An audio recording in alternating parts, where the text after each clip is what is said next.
Pereira, ¿cómo define este momento vinculado con los consejos de salarios? Hace unos días el PIT-CNT hablaba de trancazo.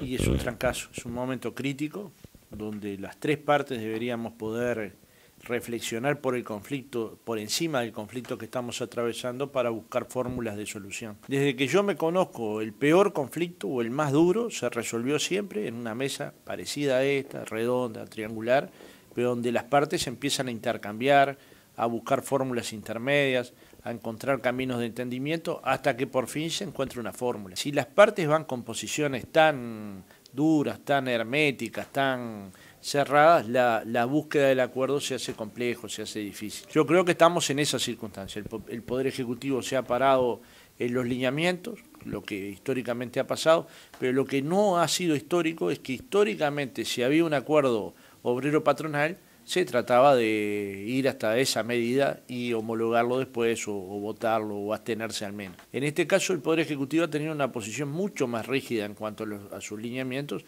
y naturalmente sectores que pretenden mantener su poder de compra interanual, pretenden tener ajustes anuales porque eso nos costó mucho inclusive convencer a los trabajadores que era un mejor mecanismo de ajuste y lo segundo tener un correctivo que asegure que si la inflación está por encima del parámetro que se votó para el año, se reajuste una vez por año y se adecue los salarios. Nos parece a nosotros que es un planteo razonable, de forma tal que ¿dónde está el trancazo? En la actitud empresarial que va a la retranca, partiendo de la base que el Poder Ejecutivo no vota acuerdos superiores a los lineamientos y los pocos que se han firmado es cuando el sector empresarial ha preferido, digamos, acordar con el sector de trabajadores y votar en forma conjunta, lo cual no parece bueno para el instrumento de negociación colectiva, porque por algo el instrumento es tripartito, para buscar acuerdos que posibiliten mejoras salariales, mejoras en el empleo, mejoras en las condiciones, mejoras en las condiciones de vida y de salud de los trabajadores. Ojalá, hoy hemos conversado con el presidente Tabaré Vázquez sobre la necesidad de que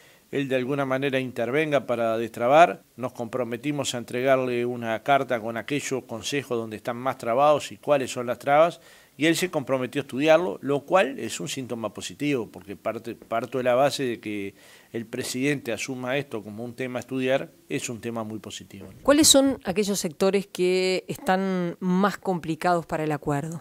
Bueno, uno sin duda es el comercio, otro es la construcción y también la alimentación.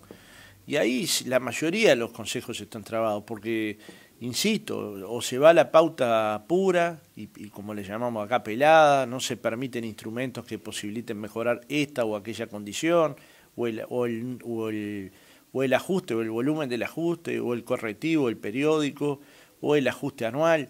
En fin, yo creo que algunos de estos aspectos hay que flexibilizarlos para que el lineamiento acompañe a la negociación real. Si esto no sucede, yo soy de los que creo que va a haber una conflictividad alta. De hecho, lo vimos todo el fin de semana, hubo por lo menos 20 y pico de grandes superficies ocupadas o trancadas externamente por los trabajadores. Varios lugares del país fueron paralizados por el Zunca, entre ellos el peaje, Punta Carretas, obras del interior del país. Entonces, me parece que vale la pena iniciar una negociación por encima de las dificultades para la búsqueda del acuerdo concreto. ¿Quién está más duro para la negociación? ¿El Ministerio de Economía? ¿El Poder Ejecutivo en general? No, yo pienso que el Poder Ejecutivo es uno solo, que la política del gobierno es una sola. Naturalmente que es más fácil ubicar a una persona y ahí colocar todos los dardos, pero no me parece que sea justo. Hay una política que ha decidido el gobierno, que lo ha decidido en su gabinete. Lo que yo creo que le falta a esa política es tener flexibilidad, porque algunos aspectos del lineamiento fueron mejorados, por ejemplo que se usaran las pautas 2015, por ejemplo que para los sectores más postergados se utilizara la inflación más un porcentaje de crecimiento. Sin embargo, creemos que cuando se entra a la negociación, aunque ese sea el lineamiento, el gobierno tiene que tener una posición flexible, de forma tal de que si hay un acuerdo que se está por concretar, no se termine bloqueando porque el gobierno tenga una posición negativa. Yo creo que ahí está la parte más complicada. Y la segunda, naturalmente, que es la principal de las contradicciones que hay en todos los consejos de salario y que parecería que no la estamos nombrando con energía suficiente, que hay una contradicción de intereses entre lo que le quiere el trabajador, que es tener un salario mejores condiciones de trabajo, mayor seguridad, contra los empresarios que quieren ganar más. Y esta contradicción de intereses se ve reflejada en toda la cancha, se ve reflejada en el comercio, se ve reflejada en la construcción, se ve reflejada en la alimentación, se vio reflejada todo el año anterior. Entonces, esa puja de intereses, yo creo que un gobierno popular que ha demostrado tener sensibilidad con los trabajadores, tiene que inclinar la balanza hacia los más débiles. ¿Se puede decir que este es un momento en el que la inflación se dio, el salario no se perdió como se preveía que se podía perder? O por lo menos eso es lo que ha dicho el Ministerio de Economía. Bueno, es un muy buen dato. La inflación se dio efectivamente a 8.40 y moneditas, de casi 11%. Y este es un dato muy positivo, digamos. La inflación es el peor impuesto que tenemos los trabajadores. Es decir, mes a mes los productos van creciendo y nuestro salario permanece hasta que viene el ajuste, o sea, nos va comiendo de a poquito el salario. Yo diría que esto es lo peor que le puede pasar al trabajador. Por el contrario, cuando tiene un proceso de reversa, como ha pasado ahora, que los precios empiezan a caer en relación al año anterior, esta es una buena noticia para los trabajadores. Ahora, con inflaciones de este tipo, un correctivo, ¿qué problema podría tener? ¿Verdad? Si la inflación va a estar en 8,5 o en menos y los ajustes son en algunos sectores en 9, en otros sectores en 8, ¿cuál podría ser la dificultad de tener un correctivo? Y eso le daría tranquilidad a los trabajadores de que su poder de compra entre enero de un año y enero del siguiente año no va a tener pérdida. Me parece que esa tranquilidad se la podría dar sin ninguna dificultad al Poder Ejecutivo. Respecto al último paro, ¿usted cree que esto de paros, en lo que queda del año se seguirán sumando paros generales si no se soluciona esta situación? Nosotros somos un movimiento sindical de lucha. Nunca creímos que las cosas caen del cielo, aunque hay en el movimiento sindical muchos cristianos. Creemos que surgen de la lucha y de la negociación y que no son que son cosas inseparables. No hay logro sin lucha y no hay logro sin negociación. De forma tal que, obviamente, si la negociación nos lleva a un puerto que sea el adecuado, de tener los consejos de salarios más rápidos, más veloces, que consigan fórmulas que vayan generando equilibrio, la medida de paro sería una tontería. Si por el contrario los consejos de salario se van trabando, se van obstaculizando, no se llega a acuerdos, los sindicatos profundizan sus medidas, el movimiento sindical tiene que ir en consonancia con lo que le está pasando a los sindicatos.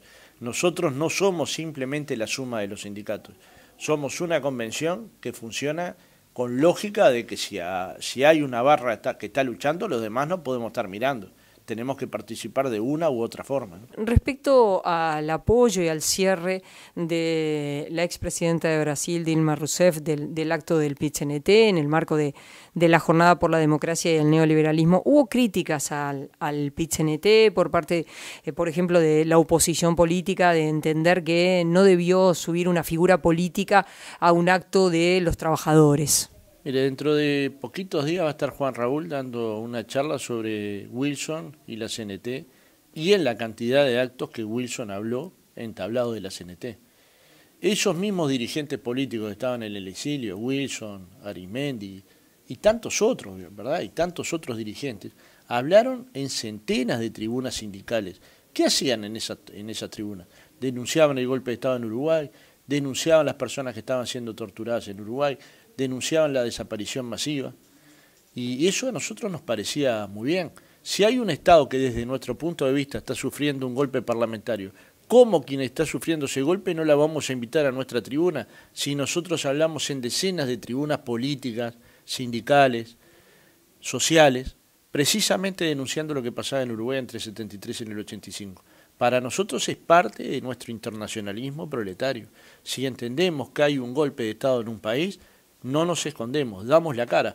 Ahora parece que algunos miden si hay golpe de Estado o no, de acuerdo a su posición ideológica. Señores, un grupo de parlamentarios de dudosa legitimidad que no le encontraron crimen de tipo alguno a Dilma Rousseff, ni en el tema presupuestal, ni en el tema de corrupción, la destituyen simplemente por una decisión política parlamentaria. ¿Es romper la institucionalidad o no? ¿Y el movimiento sindical qué tiene que hacer? ¿Ver cómo va la ola para ver si se suma a ella o seguir siendo coherente con su fundación, con su lógica fundacional? Que uno de los 3 puntos es precisamente nunca dejar de ser internacionalista. Y bueno, hoy capaz que no se entiende tanto el internacionalismo como se entendía en la década de los 60, pero acá en el movimiento sindical se respira internacionalismo. Nosotros, ¿qué podríamos tener que ver con Zelaya, presidente de Honduras? Sin embargo, lo recibimos en nuestra casa, apoyamos que no existiera un golpe de Estado en Honduras. Con Lugo, ¿cuál puede ser nuestro parentesco ideológico? Ninguno. Y cuando creímos que fue golpeado por artilugios constitucionales que existen, como existió el artilugio constitucional de que Pinochet fuera candidato, senador eterno de Chile. Y uno podía decir me gusta o no, pero era un mandato constitucional, que se logró cambiar muchos años después. Y es más, era un mandato constitucional plebiscitado durante la dictadura militar. Lo que nosotros decimos es, está tan mal defender la democracia, pero lo que es peor, está tan mal darle el derecho a alguien que fue presidente a los brasileños a expresar su opinión en una tribuna de los trabajadores. ¿Y en función de qué? ¿Cuál es la lógica democrática que lleva a pensar a alguien que no debe ser escuchado un presidente electo por 55 millones? Es más, el Parlamento la tendría que haber invitado, los partidos tradicionales la tendrían que haber invitado, para decir, venga, plantéenos lo que usted diga, y si tenemos diferencias las tenemos, pero así son los modelos democráticos que yo conozco. Solo podremos saber las diferencias si yo puedo escuchar al otro y el otro me puede escuchar a mí. Si no, casi siempre vivimos inventando la diferencia. ¿Qué es lo que nos lleva a los uruguayos a polarizar tanto en un tema que simplemente escuchar la posición de una expresidenta brasilera injustamente destituida? Sencillamente que todo en el Uruguay lo transformamos en botín electoral.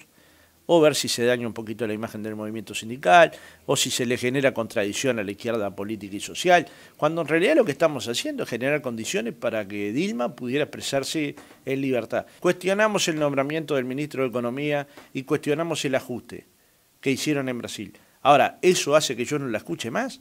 Eso es ser obcecado, ¿me explico? La libertad es también darse el gusto de poder escuchar al que piensa distinto. Recientemente el presidente de la República viajó a China, en la delegación estaba el PIT-CNT, el presidente de la República plantea empezar a estudiar la posibilidad de un TLC con China. ¿Cómo ve la central esta posibilidad? Bueno, lo primero es que el comercio con China es central, es fundamental. Para el Uruguay hoy, los productos que se le venden a China son centrales en su economía.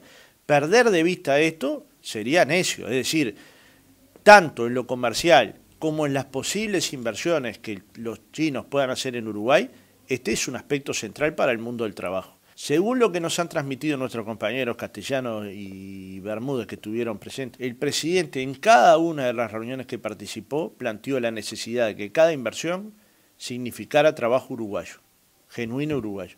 Eso no significa para los uruguayos, sino para todos quienes habitamos Uruguay, ¿no? De la nacionalidad que sea. Lo segundo que plantearon es que se están explorando efectivamente inversiones chinas en el Uruguay, tanto en el tema de infraestructura como en el tema de logística. Y lo tercero que han planteado es que se está viendo un posible tratado en perspectiva. Nosotros ahí lo que decimos es que la mejor negociación que puede hacer Uruguay con China es en el marco del Mercosur. El problema es la debilidad que tiene hoy el Mercosur. El problema es la situación crítica que tiene el Mercosur.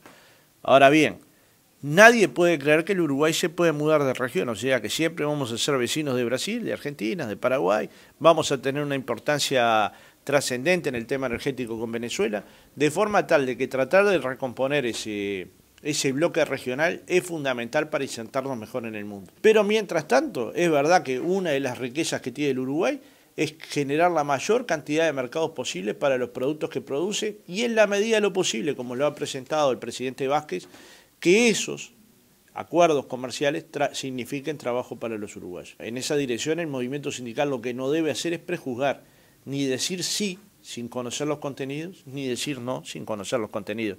Naturalmente que un tratado de libre comercio tradicional, como los que han firmado los países con Estados Unidos, no es nuestro objetivo, porque los dirigentes sindicales de esos países nos han dicho que eso ha resultado muy negativo para los trabajadores de cada uno de esos países, ¿no? ¿Cuál es la situación del Fondes? Porque bueno, lo último que se sabía era una situación bastante complicada económicamente. Bueno, siempre es complicado, porque financiar proyectos autogestionarios tiene sus complejidades, sobre todo si son empresas que fueron fundidas por el capital. Cada vez más hay en la central una inclinación a pensar en emprendimientos embrionarios, es decir, en cuestiones que empiecen desde cero y que generen al mismo tiempo la formación necesaria para la gestión de la empresa, los mecanismos necesarios para la producción, el personal calificado para proyectos de autogestión. Hay una cantidad de cuestiones que ya se vienen dialogando y se vienen intercambiando, y de hecho han hecho un encuentro internacional muy importante acá en Uruguay, donde se han contado experiencias nacionales e internacionales. Se juzga con una lupa muy profunda al FONDE, en ciertas medidas yo comparto el titular, y muy poco a las empresas que se han fundido y han dejado agujeros increíbles en el Estado uruguayo, ya sea en el BROW o en otras organizaciones del Estado uruguayo. Y eso parece pasar desapercibido, como si los únicos emprendimientos que se funden y generan conmoción son los que están financiados por el FONDE. Ahora, los que están financiados por el BROW, ¿no es dinero de los uruguayos? Los que tienen una deuda gigantesca con la UTE o con otras organizaciones del Estado, ¿no es dinero de los uruguayos? ¿Y por qué a esto se los mira con una lupa menos exigente? Entonces lo que hay que ver es, nosotros más que nadie queremos que todos los proyectos funcionen. También hay que ayudar a que esos proyectos funcionen. También tiene que haber una participación activa del Estado y de nosotros mismos para que esos proyectos funcionen. Y también los uruguayos tenemos que hacer valer la posibilidad de que emprendimientos gestionados por los trabajadores funcionen. De hecho, nosotros compramos todo lo que podemos en la empresa Olmos, ¿no? Y si todos los uruguayos tuviéramos esa cultura, probablemente esa empresa de cerámicas que fue pionera en el Uruguay tuviera mayor viabilidad que si terminamos comprando cerámica importada más barata, pero de mucha peor calidad, de muy poca durabilidad. Entonces me parece que a veces no hacemos la ecuación correcta. Y al mismo tiempo, ¿cuál es el rol de la compra del Estado para estos emprendimientos? El Estado, cuando va a comprar cerámica, ¿no le tendrá que favorecer a la empresa Olmos o a cualquiera de las autogestionadas, ¿no? ¿Es un hecho que todas las empresas que financió el FONDES están fundidas, desde ALASU, las cooperativas en el interior? No, no es un hecho, todas no están fundidas. No, de hecho las que nombré, por ejemplo en vidrio, casi es una fábrica nueva, naturalmente que precisa empujones. La empresa en Palma y Olmos, a pesar de sus dificultades para el inicio de su trabajo, ha funcionado y ha generado, y hay tantas cantidades que han funcionado. Sin embargo, yo te insisto que se pone mucho el ojo en aquellas que han tenido dificultades, muchas de las cuales son dificultades que nosotros no pudimos resolver y que tampoco se nos ayuda a resolver. Por ejemplo, ALASU no logró tocar ninguna temporada alta, solo voló en temporada baja. Nosotros insistimos mucho en que se tratara de que esta empresa llegara a volar en temporada alta, ahora están hablando de una posible fusión, ojalá se dé, porque la conectividad uruguaya sigue siendo de mala calidad, aunque no lo admitamos. Salir de Uruguay para determinados lugares de América Latina cuesta 8, 9 o 10 horas, cosas que se hacían antes en la mitad del tiempo. Es decir, en este caso hemos involucionado, y eso perjudica el ingreso de extranjeros al Uruguay, perjudica el turismo, en fin. Me parece que hay que encontrar una ecuación que esta empresa resulte viable y que los trabajadores puedan mantener su puesto de trabajo y sobre todo que el Uruguay no pierda el conocimiento que esos trabajadores tienen. ¿Usted cree entonces que el Estado debe seguir apostando al FONDES? Sin lugar a ninguna duda, es una apuesta política profunda. Naturalmente que lo hará desde la lógica de revisar cada emprendimiento, de ver su viabilidad, pero también de ver de la importancia social de cada uno de esos emprendimientos. Y hay algunos lugares, algunos nichos de producción que pueden ser bien aprovechados por el FONDE. Gracias. A las órdenes.